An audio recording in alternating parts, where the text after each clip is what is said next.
सो welcome back again. Last class में जैसे हमने बात की थी relationship between TU and MU and calculations, तो आज हम बात करने जा रहे हैं कंज्यूमर बिहेवियर यूटिलिटी एनालिसिस में।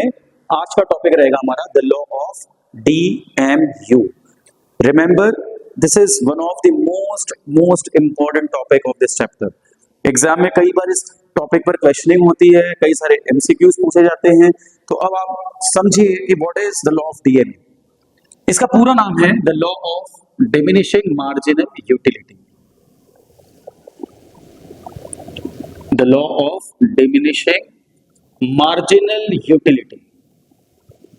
मार्जिनल यूटिलिटी जैसे हमने लास्ट क्लास में बात की थी, it is the additional satisfaction, additional utility derived by consumer bye consuming each successive unit. भाई आप 2 रोटी 4 रोटी 5 रोटी जितने भी खाते हो, रोटी बाय रोटी आपका सेटिस्फेक्शन चेंज हो रहा है ना, तो वही जो सेटिस्फेक्शन चेंज हो रहा है that is your marginal utility. लेकिन आप नोटिस करते होंगे कि भूख लगने पर पहली रोटी का सेटिस्फेक्शन और 4th या 5th रोटी का सेटिस्फेक्शन आपका डिफरेंट लेवल ऑफ सेटिस्फेक्शन देता होगा। The very first roti would give you higher level of satisfaction. The second or third would take you somewhere at this stagnancy, and last चौथा या पांचवा हो जाने पर it is 0 and then it is negative. अब बात करते हैं कि DMU किस प्रकार से क्या कहता है। The law of DMU states that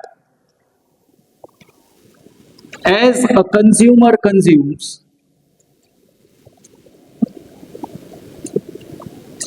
each successive unit of a good,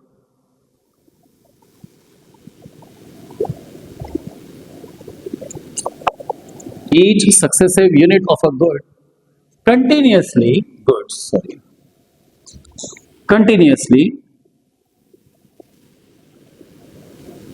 मतलब एक कंज्यूमर है, वो किसी गुड्स की सक्सेसिव यूनिट्स 1 2 3 4 5 लगातार कंज्यूम कर रहा है, कंटिन्यूअसली कंज्यूम कर रहा है, तो होगा क्या?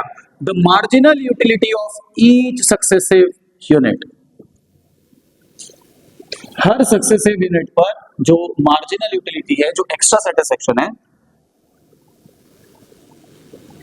Initially is highest. सबसे पहले एमयू क्या होगा?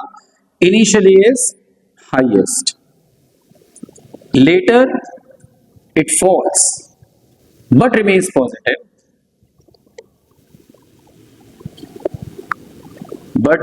Positive, then becomes 0, marginal utility 0 भी होगी, एंड लास्टली जो मार्जिनल यूटिलिटी है वो नेगेटिव होगी।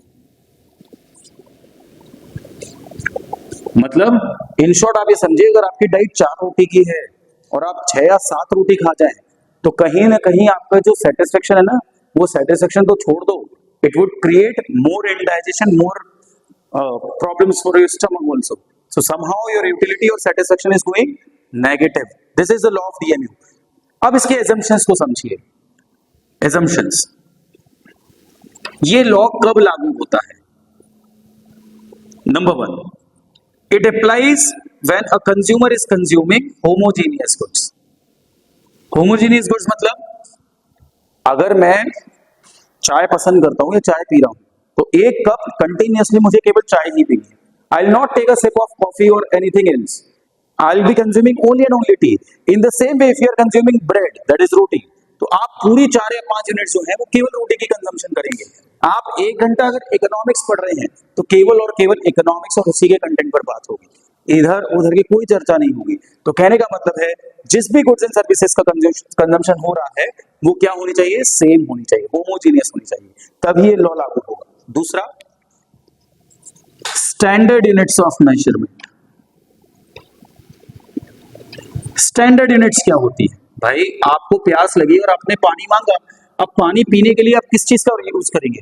अ cup of water, a teaspoon of water, a tablespoon of water और अ ग्लास ऑफ वाटर।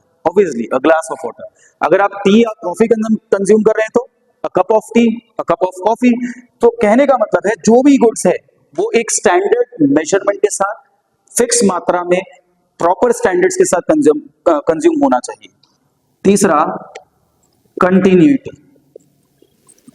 निरंतरता होनी चाहिए। अगर आप पढ़ाई कर रहे हैं 1 घंटा, तो केवल पढ़ाई करेंगे। अगर आप मूवी देख रहे हैं 3 घंटा, तो केवल मूवी ही देखेंगे। अगर आप कोई भी काम कर रहे हैं, किसी भी गुड्स का कंजम्पशन कर रहे हैं, तो कंटिन्यूअस होगा, यहां वहां कहीं पर भी आपको डिस्टरबेंस या इंटरप्शन नहीं लेना है, कंटिन्यूअस करना है काम।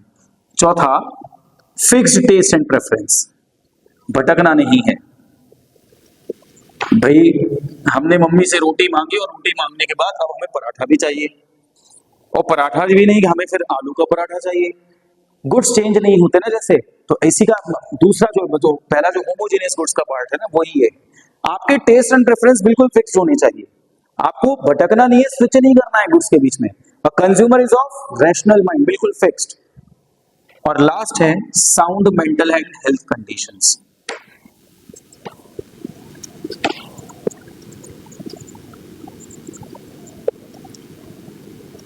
किसके sound mental and health condition की बात कर रहे हैं? We are talking about a consumer. A consumer should not be addicted to anything. Suppose एक ड्रंकयार्ड व्यक्ति है, उसको बहुत, ही इज अ हैवी ड्रंकयार्ड, और उसको आप लगातार फर्स्ट पैक सेकंड पैक देते जाएंगे, उसकी एमयू कभी कम नहीं होनी है, उसकी एमयू उल्टा और ज्यादा बढ़ेगी। कोई चेन स्मोकर है तो उसके लिए आप फर्स्ट स्मोक रखिए या 10th स्मोक रखिए, ही और she will be consuming at the same level, उनकी यूटिलिटी और ज्यादा बढ़ने वाली है। यहां बात हो रही है एक ऐसे साउंड मेंटल और हेल्थ कंडीशन वाले कंज्यूमर की जो किसी चीज के कंजम्पशन का कोई हैबिचुअल एडिक्टेड नहीं है। So that means law of DMU states that कि कंज्यूमर है उसको कंटिन्यूअसली कंज्यूम करना है सेम गुड्स को, और जब वो कंज्यूम करेगा सेम गुड्स को तो उसकी जो मार्जिनल यूटिलिटी है वो पहले ज्यादा होगी, धीरे धीरे कम होगी, एक लेवल पर जीरो और लास्ट में नेगेटिव। अजम्पशंस ये हैं, इन्हीं अजम्पशंस के बेसिस पर लॉ ऑफ डीएमयू काम करता है, पर इतना आंसर सफिशिएंट होगा नहीं। आपको लॉ ऑफ डीएमयू के साथ साथ एक यूटिलिटी स्केड्यूल बनाना है, जो हमने लास्ट क्लास में सीखा था, जिसमें आप यूनिट्स लेंगे 1 to 10 या 1 to 5, टीयू की वैल्यूज और एमयू की वैल्यूज को लेंगे और उसका ग्राफ भी प्लॉट करेंगे, तब आप प्रूफ कर पाएंगे कि लॉ ऑफ डीएमयू है क्या। अच्छा, ये दिया किसने है? वैसे तो इसे गोसेंस लॉ भी कहते हैं, लेकिन इसका जो कैलकुलेटिव पार्ट है ना, it was propounded by professor Alfred Marshall. वैसे गोसेन का भी नियम है, लेकिन गोसेन ने केवल एक कल्पना मात्र की थी, उसका एक्चुअल इंप्लीमेंटेशन या कैलकुलेशन जो पार्ट है that was given by professor Alfred Marshall. तो ये था हमारा लॉ ऑफ डीएमयू, ये थे इसके assumptions। भूलिएगा मत, टीयू और एमयू का एक यूटिलिटी स्केड्यूल और ग्राफ जरूर बनाना है। Thank you so much, I hope आपको लॉ ऑफ डीएमयू समझ में आ गया होगा। Stay connected, stay tune. Next topic हम डेफिनेटली इक्विलिब्रियम पर ही बात करेंगे, consumer equilibrium. Till the time stay connected and please more and more just like, share and subscribe my channel. Thank you so much.